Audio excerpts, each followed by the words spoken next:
Welcome to One Sharp Sword, cutting through to what matters most.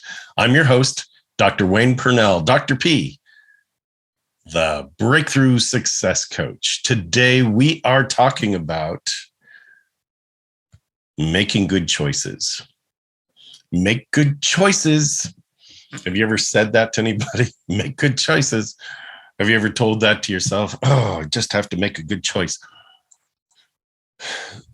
What we know from recent research about decision making is that high-end decisions are actually easy to discern, and sometimes easier to discern than lower-end choices. It's a very interesting decision making process. Where this thing about make good choices comes from, though, is that we often tell that to our kids or ourselves or the people around us. It's like, hey, just make a good choice, make a good choice. You've got all these things, make it a good choice. The truth is, really, if you think about it, a choice is a choice. A decision is a decision. And yes, you can make an informed decision, but you won't know whether it's a good choice or a bad choice until you see the outcome. Make good choices is like putting yourself or other people in a bind when you hold yourself to that. Make good choices. Really what you're saying is make your best guess about the most positive outcome. And I'm going to suggest that we actually tell our kids that. I'm going to suggest that we tell the people around us that, and that we tell ourselves that it's a different way of talking to ourselves and to the people we care about. And if you're in charge of a group at work, it's the same thing. Well, make good choices. Really, what you're asking is make a decision based on your best guess about a positive outcome. Right? We tell kids who think about this, and you might have even been told this, which is where things get really complicated. You might have been told this as a kid. And if you were told this as a kid, you incorporated it into your own self to carry with you as something to tell other people as if it's a rational thing. Make good choices. You were told that as a kid. So wind back the clock. Think about what worldview did you have? What worldview does any 4, 5, 6, 7-year-old, 8-year-old kid have? What worldview do they have when that great sound advice is given to them? Make good choices. It's like, really, a better lesson is every choice has consequences. What outcome do you want? That's a better lesson. What outcome do you want? And will deciding this get you closer to or further from that outcome? That's really what we're saying. And I think that kids who have no frame of reference for a big world decision might be guided better if we said, what outcome do you want? What are you really after? And we actually became curious and we taught them how to think. I'm bringing this to you here because if you did that for yourself, could you teach yourself how to think a little bit differently? Could you think differently in terms of, well, this is the easy outcome, this is the easy choice, but really, what outcome do I really want? And this has to do with everything in your daily life, from how you start your schedule, to your diet, to exercise, to investing, to your relationships, even the kind of business you're in or you're running. Make good choices doesn't help. The question of what outcome do you want? And I told you the story. I'll share it briefly here too. When I was in grad school, I gave myself a push because much like the pandemic, I had very limited access to the outside of anything beyond get up, get ready for school, go to school. This was grad school, right? Go to class, listen to the lecture, get an assignment, go to the internship, come back, study, eat, go to bed, get up, start it all over again. There wasn't a whole lot of variety in my life. And much like the pandemic, there's not a whole lot of variety that we've been able to experience. And so what I did to push myself to become a little more creative, to be a little more present in the world, was to write a 4-letter word ending in K on a 3x5 card, 5x7 card. It was bigger than 3x5. I wrote it in bright orange letters, and that 4-letter word ending in K was risk. It was to teach me to do something, to encourage myself to do something different today than I'd done the day before. And when I raised my kids, who are all adults now and out in the world, very productive, very grounded and finding their own path, I never said, be careful, honey. I never said that. What I said to them was risk well. And the conversation was around what I'm bringing to you. And I think this works in your life as an adult. I think this works as an adult in offering a lesson to our kids and to our kids' kids, depending on your age.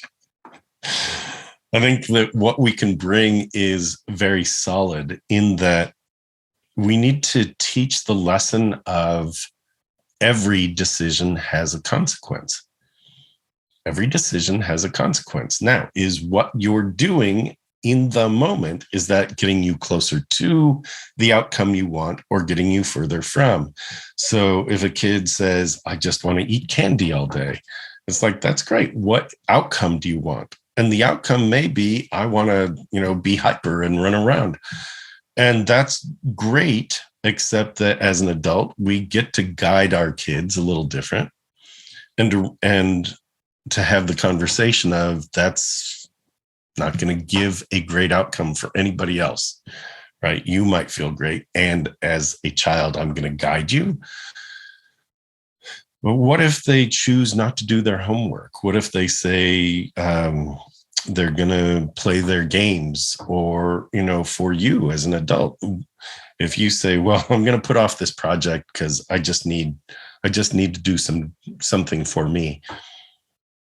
Okay, every decision has a consequence. Now, there are times when putting off a project and giving yourself me time is perfect, because we also know from the research that getting some white space on your calendar where you choose to do nothing else but just sort of veg out, that gives you a time for creative thinking.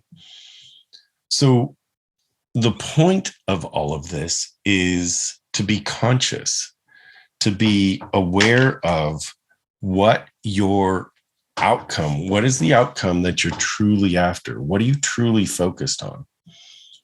Are you getting closer to or further from your goal? I think the question then to be asking yourself, to be asking kids, to be asking your team members, the question is, what do you think the consequence or outcome will be? What do you think the consequence or the outcome will be? Now, sometimes you're going to win, and sometimes you're going to fail. And if you fail, can you learn from that? Right? Can you learn from that? And that's really our responsibility to ourselves and to the kids and to the rest of the people around us. And to your business, if you're an entrepreneur, right? Can you set out on a course and best guess what the outcome will be?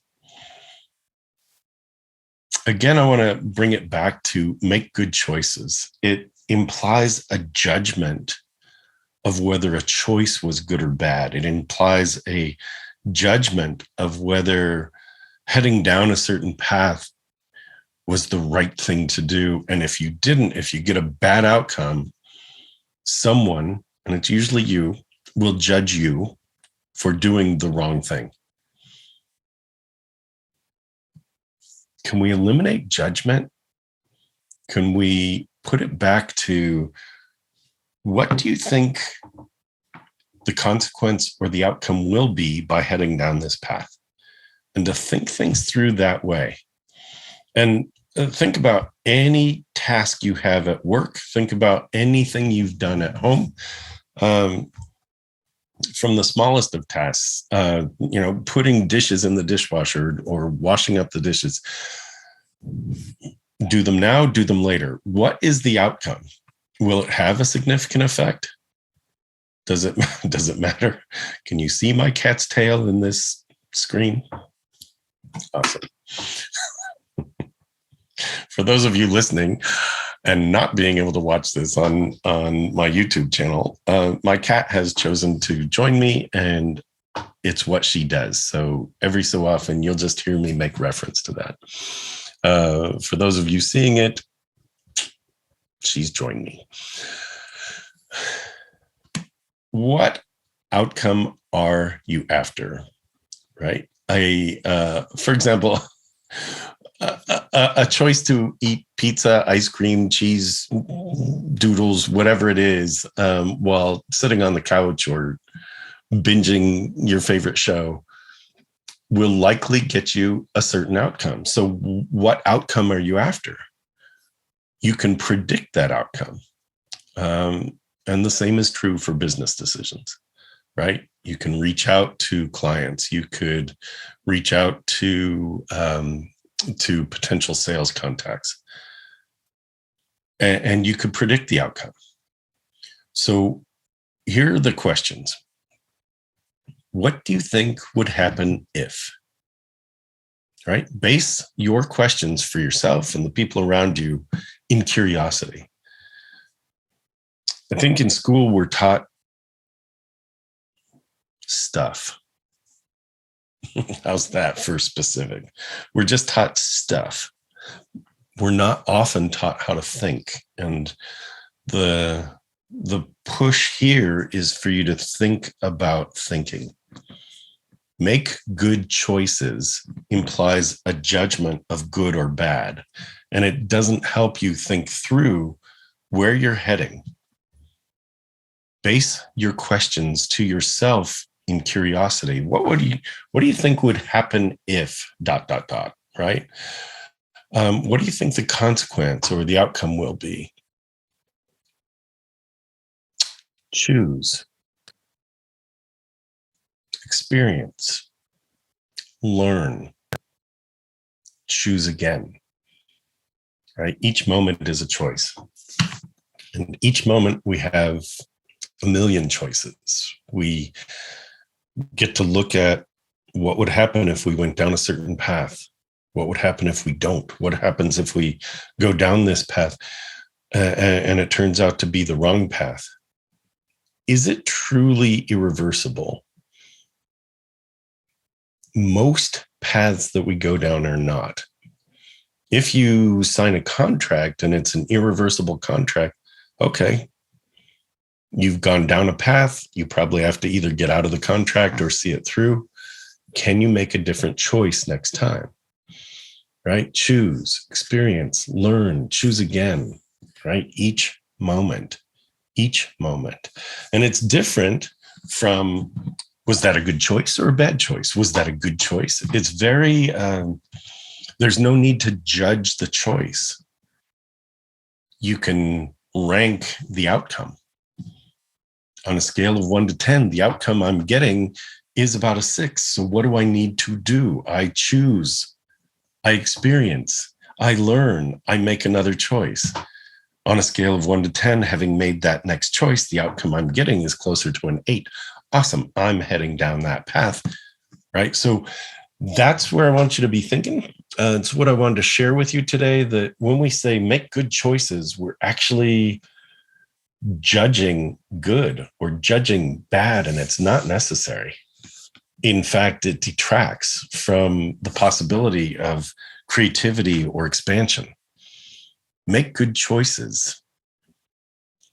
I would add that phrase to my list of watchwords, right? We want to eliminate certain words. Why, but, should.